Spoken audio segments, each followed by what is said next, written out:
Hey, what is going on, boys and girls? It's your man right here, the one and only Black Avenger, aka the Black Azrael Lee Sanders, coming at you this Sunday, January 4th, 2015, with a little bit of sad and breaking news. This has pretty much come about within the last 2 hours, but there still continues to be many sports outlets that's out there, sports news outlets, media outlets are just now getting word of this. We just thought we'd take the time out to pass along the news to you all. Those of you that have been big fans of ESPN, you all may, like me, be fans of one Stuart Scott. Very sad to tell you all that he has passed away at the age of 49. Yes, 49. He passed away earlier this morning. It looks like after having a long battle with cancer, he is survived by his two daughters, Taylor and Sydney.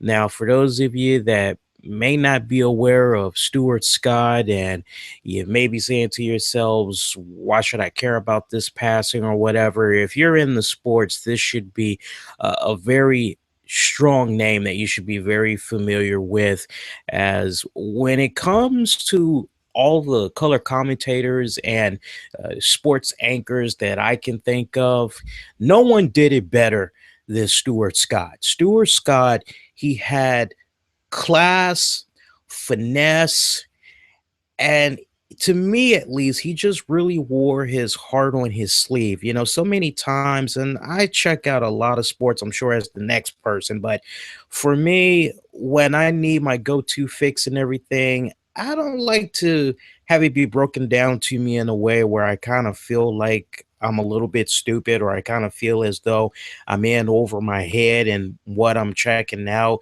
Stuart Scott just had like this nice, cool aura about him that just made it so easy to listen to whatever it was that he was covering. I mean, here's a guy, he could be having a conversation with President Bill Clinton, or he could be talking to Barack Obama, and he would just have like this nice, smooth, carefree in the world. It wouldn't go to his head that he was talking to a big name person.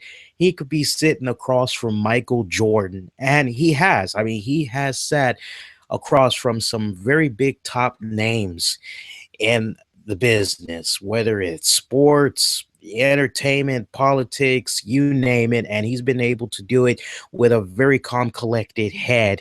He just makes it look so easy.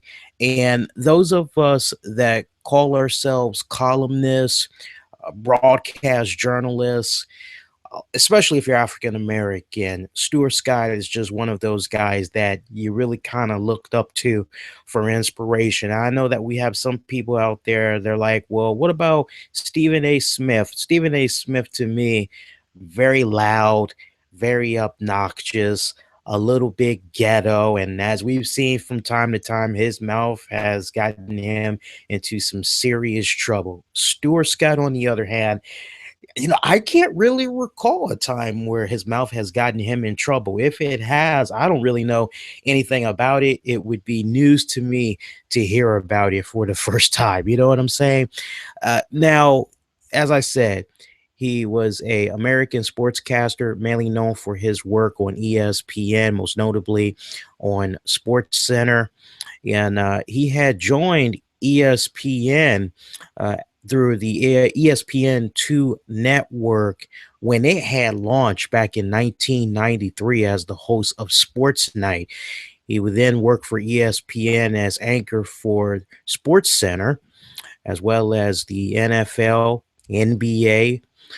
He also had appeared in each issue of ESPN magazine. He had a column in there, some of you may be very familiar with. It was the Holla column. And in his work at ESPN, we mentioned earlier how he got the opportunity to interview Bill Clinton, Michael Jordan, President Barack Obama, just to name a few.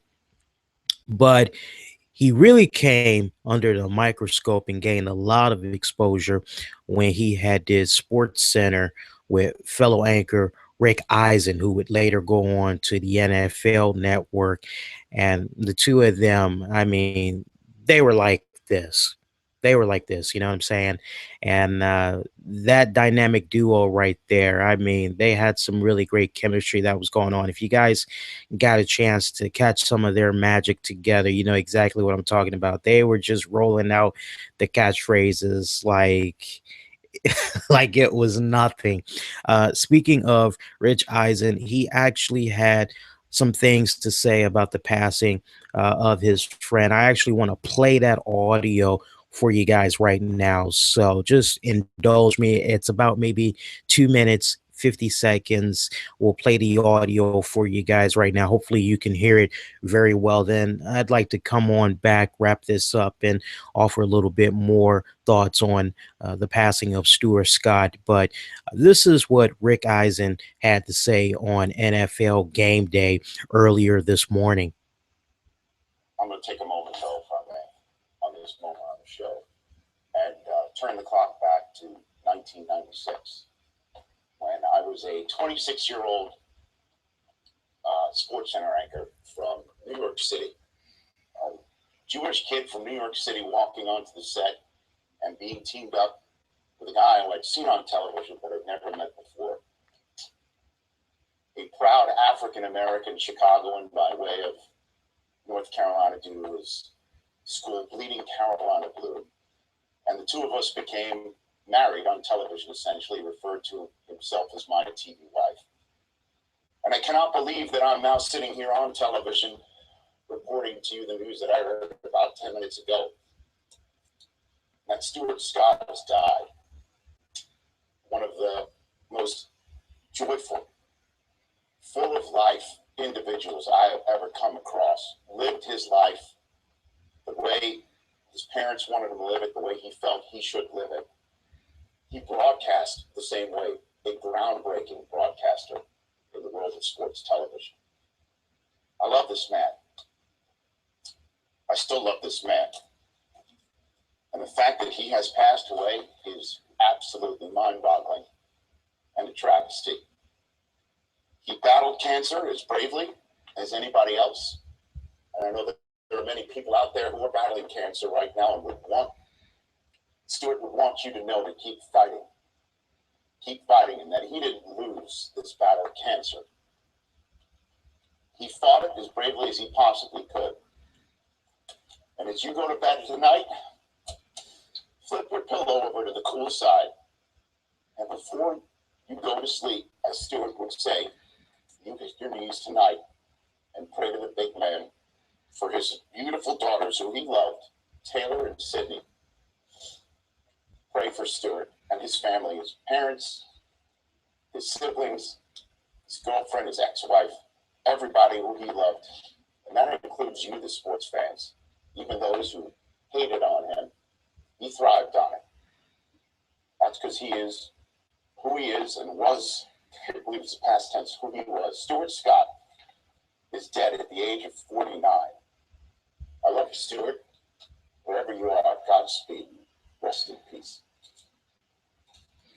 And hopefully you guys had heard that pretty well. Once again, that was Rick Eisen. Very emotional, very choked up he was. And, you know, if that would have went on for at least 90 more seconds, I think Rich would have had an emotional breakdown, as very strong words that he said right there. Hannah Storm even said something. Hers was definitely very moving, very emotional as well. And that pretty much has been the sentiments all morning long. Hell, right before I came on air to do this with you all, I had watched the NFL on CBS. James Brown and the gang, you know, they commented on it. I was watching Channel 9, WUSA 9. There's a half-hour show that comes on right before the NFL today. I think it's called Game On, and they mainly talk about what's going on with the Redskins and the Baltimore Ravens. In this case, they were talking about the Ravens getting that victory over the Pittsburgh Steelers yesterday, and you know, they tried to offer their thoughts on the passing of Stuart Scott, but you could kind of tell, and those of you that live in the nation's capital, you could definitely back me up on this. They tried to offer their thoughts on the passing of Stuart Scott, but they kind of seemed out of their element.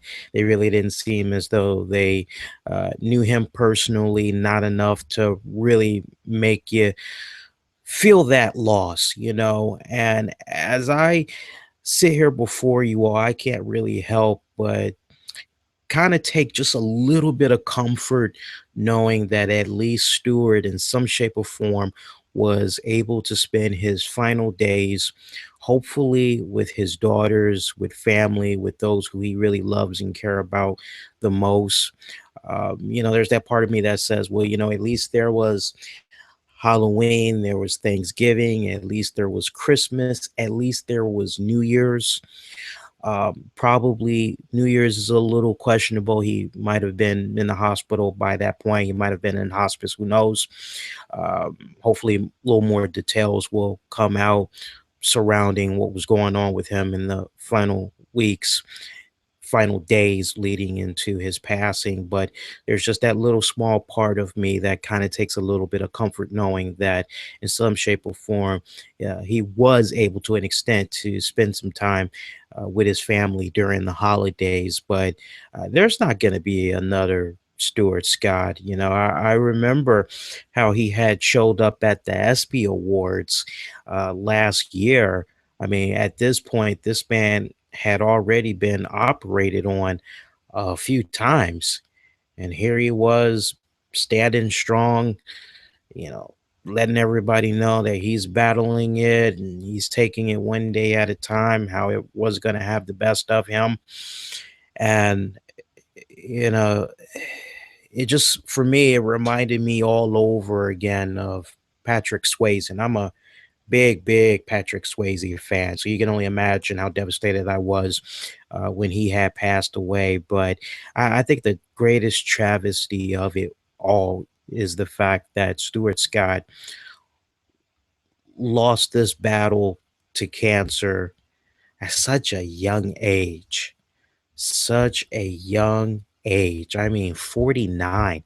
This guy wasn't even going to be 50 until July of this year, you know, and it always hits close home to me when I hear about a fellow Chicago native because he was born and raised in Chicago, Illinois. And it's always awesome when I come across people during my journey, people who come from the Chicago area. But yeah, this guy was operated on a couple of times right before the ESPYS Awards had came about. Those of you that maybe are not aware of his drooping eye. Y'all may know about it, but y'all may not know the story that's behind it. That lazy eye that he is known for was the result of getting hit in the face by a football during a New York Jets minicamp back in the early 2000s. And he was filming something for a ESPN special when the football had hit him in the face. It hit him in the eye and it damaged his cornea. He had received surgery, but afterwards he suffered with that drooping eye. So that's why he has that. I'm not really sure how many of you were aware of that, you know, but originally in 2007, he was battling um, a penectomy. I hope I'm pronouncing that right. And he was becoming very ill, and the surgeons, they had discovered that there was a little bit of a cancerous tissue. They had removed it. It would return in 2010. He went into remission in 2012. He was once again, though, diagnosed with cancer January of last year. Thus would begin his ultimate fight against this disease. And very unfortunate. It's not going to be another one like this, man. I definitely want to hear from you, sports guru buffs that's out there that are familiar with the work of Stuart Scott. What were some of your fondest memories or whatnot?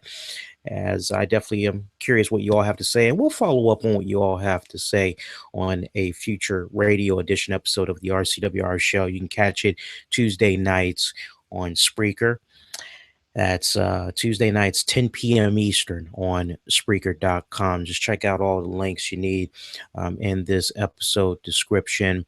But once again, man, we definitely need to send all of us now. We need to send our prayers, our thoughts, our deepest condolences to his two daughters, to his ex-wife, to his girlfriend that he was dating at the time, everybody, and just show nothing but love. I think that's the greatest thing that we all can do right now.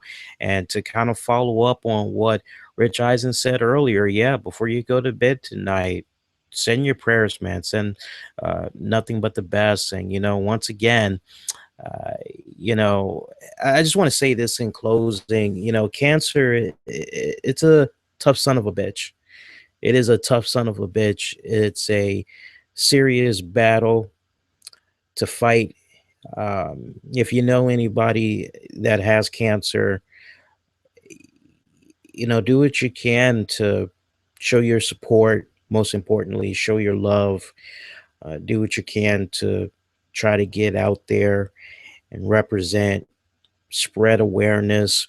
Getting yourself tested is definitely key.